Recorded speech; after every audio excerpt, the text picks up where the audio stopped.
What's going on, guys? So today we're talking about the Snaggletooth. This is a removable wave feature. All right, so if you like to wave your knives, this is another option to do so.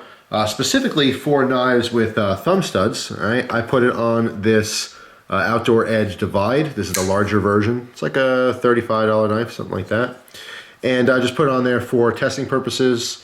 I'll tell you the quick backstory. I did a video on the Kwik removable thumb studs, and a lot of people really enjoyed that video. Glad you guys did. Some people knew about it, a lot of people didn't. I actually got a couple messages from people who ended up getting them and just love them on their buck models as well as other knives too. But I got like 3 messages from people because in that video I mentioned it'd be really cool if they had a removable wave feature, since the wave feature is something a lot of people really enjoy with their folders. And 3 people told me they do.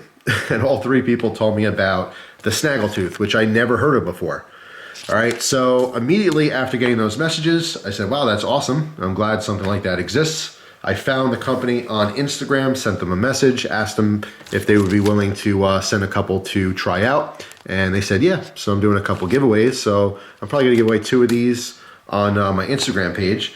But it's a really simple concept. All right, let me take it out of the package. This is how they arrive.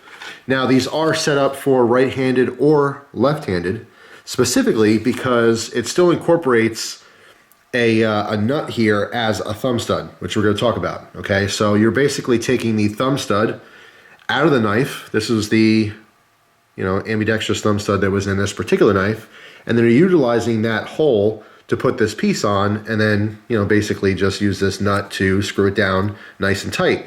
But the actual nut itself becomes your new thumb stud. Okay, so you can use this as a thumb stud if need be. So we'll talk about that in just a minute here. So first, let me show you what it looks like. This is how they arrive, right or left-handed, because the design is not really swappable. If you want the thumb stud portion on the left side, you'd have to buy that particular one like that. So this is what you get. You get the little actual wave piece, you get the nut, you get the screw, and of course you do get the little Allen key to tighten it down. This little plastic thing is just to keep the Allen key, I guess, from poking through the bag. So that's all that is. So put that to the side here. All right, so, and of course a little sticker, which is cool too. All right, there's their website. Now these cost $15 each. If you buy multiples, they're even cheaper. So the more you get, the cheaper it is. I think there's 3 of them for 30 or something, and then of course there's bigger packages with even more of them if you happen to be interested in putting this on a bunch of different knives. So all you have to do is take off your thumb studs off your existing knife. Again, this was the set that was on there. These literally just screw together. All right, I cranked this down with a pair of pliers, but just so they wouldn't separate. But this is literally just screwed into the other one. I noticed on this one there was some Loctite, okay, so it doesn't fall out. I would say a lot. I'm not even gonna say most, because there's so many different knife brands and so many different models.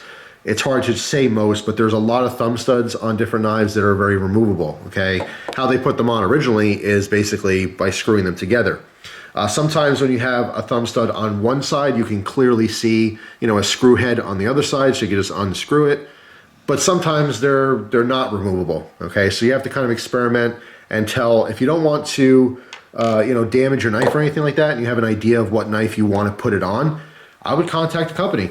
If it's a Benchmade or a Spyderco or a SOG or whatever, contact the company, give them a call, send them an email and say, listen, I'd like to remove the thumb studs on my knife. Are they removable? Can you tell me how they're attached? In some cases, they might be glued. They don't put thumb studs on knives to be removed, so keep that in mind. But this one was very easy to do. I randomly grabbed this knife just because it's an old user that I like, and it happened to work out fine.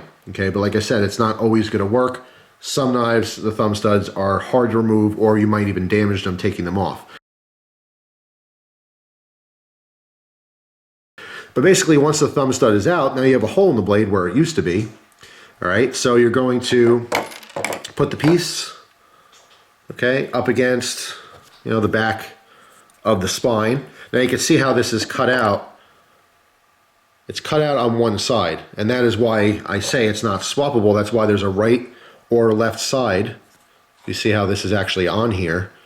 All right, so that this part is basically over the back of the blade. It's not really cocked to one side or the other. it's supposed to be somewhat centered.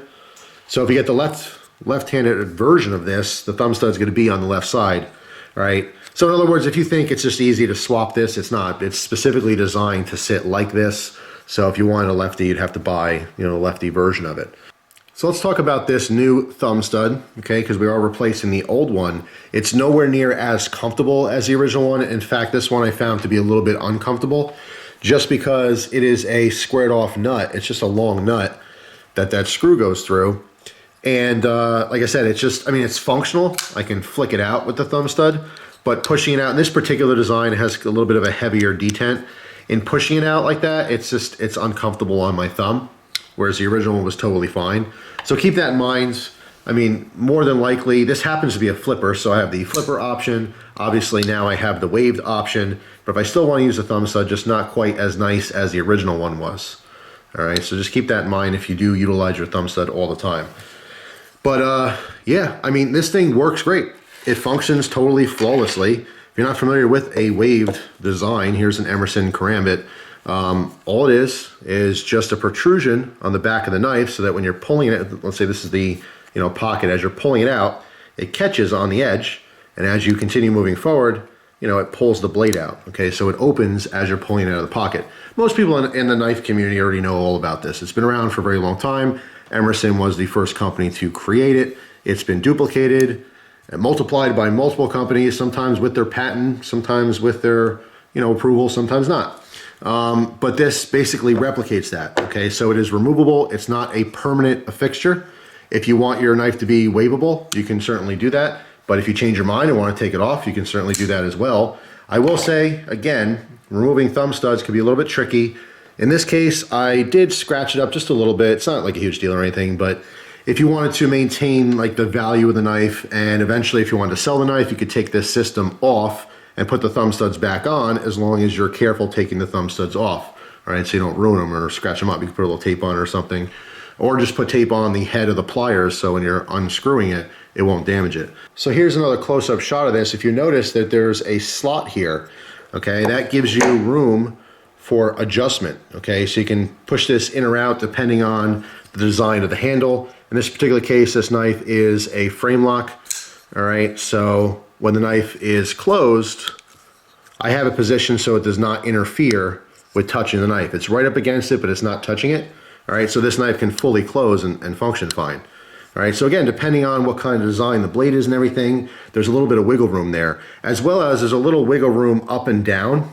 Okay, I have this, set pretty even, okay, with the edge of the knife blade. But if you wanted to, you can actually move this back a little bit, so it, the angle of it could be moved a little bit back or a little bit forward, depending on how you like. All right, so it's a little bit of adjustment, a little bit of play there to get it where you want, and then once you do find where you want it, you can really crank this down. Now, when I first got this, I opened and closed this knife. I waved it open, closed it, put it back in the pocket, waved it open. I did this probably 500 times. My assumption was that eventually this would get loose because you're putting pressure on this and you're trying to turn it constantly. I thought it would loosen up, but it never did. So just using a tip of a pair of pliers, I held this in place and then cranked down on the screw with the included little wrench they give you. And it is totally secure. There's no way this thing is gonna loosen up. But if you wanted a little bit extra security, it's not going to. Because this is open on top here, you could put a little drop right on the end of some Loctite, or you can put it on the actual threads themselves if you wanted to, for more of a permanent fixture. But like I said, I mean, having this for a couple weeks now, using it all the time, just around the house, opening and closing it, it has not loosened up. All right, so I like it because it's another option. I think it's really, really cool. I'm gonna try this on some different knives in the future, but it has worked absolutely flawlessly on this. Like I said, it stayed nice and tight. It opens up every single time I retrieve the knife out, it'll wave out. If I don't wanna wave it out, just like any other wave knife, you just, move it towards, away from the edge of the pocket. So as you're pulling it out, it's not rubbing on the seam, okay? And then it does not have to wave. So you don't have to wave it if you don't want to. But of course, that's what makes it fun. It's just really convenient to open your knife as you're taking it out of the pocket. It's fast, it's very impressive. Most people, don't know about this type of thing. Unless you're a knife person, you've never seen a wave knife. So a lot of times I do get questions if I'm taking a wave knife out of my pocket. People are like, whoa, how'd you open that so fast? And I said, well, I didn't. I just took it out of my pocket and opened it by itself. So there you go. overall, I really do like it a lot. I think it's pretty cool. I like their slogan too. It says, don't be left toothless. But yeah, I mean, for 15 bucks, you could basically, you know, turn most folders, I'm not gonna say any, but most folders out there you can, you know, make waveable. Something you can't really do by removing the thumb stud and putting in a zip tie, because the zip ties would be so incredibly small to fit through that hole, it might not even work to actually wave it open. So from my experience, this looks good. It doubles as extra grip for your knife, which is nice, but it functions flawlessly. It functions exactly how it's supposed to. All right, so just again, a heads up, if you happen to be a lefty and you want to use the thumb stud feature on the left side, keep in mind that if you are getting these, to get the left-handed version, but I mean, most people will probably end up getting the right-handed version anyway. For me, the only downside on this, and it's not really a downside because this design could have very well just, you know, got rid of the thumb stud completely. It could have been a smaller nut and a shorter screw, and that's it. It's just waveable. But it was nice forethought to think that you're taking off a thumb stud, maybe you'd like to use it, so you're replacing it with one. If I would do anything, I would make this more comfortable, okay? But it has to have threading in there, so it's just easier to source, you know, these longer nuts, as opposed to having, you know, custom thumb studs with that threading, you know, for the screw. Who knows, maybe there'll be a future generation, you know, down the road where they do that. That's my only critique, is that the thumb stud you're replacing it with becomes a little bit uncomfortable, but that's not why I would be interested in this in the first place. This happens to be a flipper model. All right, so it's not an issue, but if you have a non-flipper and you still want that option to open it with a thumb stud, you know, you might want to consider that. It's a little bit uncomfortable. So thanks for watching, guys. If you have experience with the Snaggletooth long-term, like a couple months or years or whatever, I'm not even sure when this company came out, let me know what you think of it, you know, long-term. But my experience after a couple weeks, it works totally fine, never loosened up, works every single time if I want to wave it out. It grabs, it's smooth, it's not ripping up my pants or anything like that. It's perfect. I really like it. So if you notice, just in comparing these two, actually let me compare it in the closed position, be more accurate. You could see how this is angled just slightly up. It's out, okay, so it'll catch on the material, but it's slightly up, so it'll hook in. And again, it's the same with the Snaggletooth. It's on not quite a 45-degree angle, but it is angled a little bit. All right, like I said, the hookup ratio to my pants, trying to wave it out, 100%. It worked every single time I tried it. So pretty happy with this particular product. I think it's cool. So down in the comments, let me know if you've had experience specifically with the Snaggletooth or are a zip tie mod guy. Are you one of these people that have the zip tie wave feature? I think it's really cool. It's really convenient. I mean, there's no faster way to get a folder out of your pocket other than having it wave open. It's just really, really cool. So that's all. Hope you guys have a good one, and I will see you tomorrow with another video. Take care.